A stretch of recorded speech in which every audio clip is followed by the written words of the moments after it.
قربانی کے متعلق بڑا ہی اہم میسیج دینا ہے کہ قربانی ایک دینی اور مذہبی فریضہ ہے، یہ کوئی تماشا نہیں ہے۔ بڑے شہروں کے اندر لوگ جانوروں کے ساتھ ایک بڑا میلے ٹھیلے والا، ٹھٹے والا، مذاق والا ایک ماحول بنایا ہوا ہے۔ لوگ راتوں کو جانوروں کو لے کر گلیوں میں نکلتے ہیں، بہت ہیوی لائٹس لگاتے ہیں، بعض لوگ جو باقاعدہ سپیکر لگا رہے ہیں، گانے لگا رہے ہیں، اور کئی لوگ جو ہیں وہ اونٹوں کے اوپر چڑھ کر جو کہ قربانی کے جانور ہیں ان کے اوپر جھولے لے رہے ہیں۔ بالکل غلط ہے۔ یہ جو قربانی کا عمل ہے یہ صرف جانور ذبح کرنے کا نام نہیں ہے، بلکہ یہ سنت ابراہیمی ہے، یہ سنت مصطفیٰ ہے، ایک وفا کی علامت ہے اور اللہ تعالیٰ کے ساتھ ایک مضبوط تعلق کی ایک علامت ہے۔ یہ جو جانور ہیں قربانی کے، یہ شاعر اللہ میں سے ہے، ان کا ادب کریں، ان کو فیشن نہ بنائیں، ان کو میلے ٹھیلے کا ماحول نہ بنائیں۔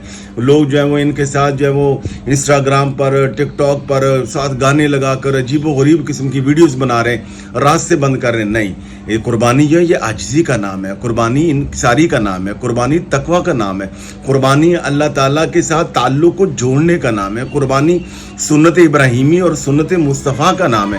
لہذا اس جذبے کے ساتھ قربانی کریں، اور اگر یہ دیگر خرافات آ گئیں اور اس میں اگر خدا نہ خواستہ ریاکاری آ گئی تو سارے کا سارا عمل ضائع ہو جائے گا۔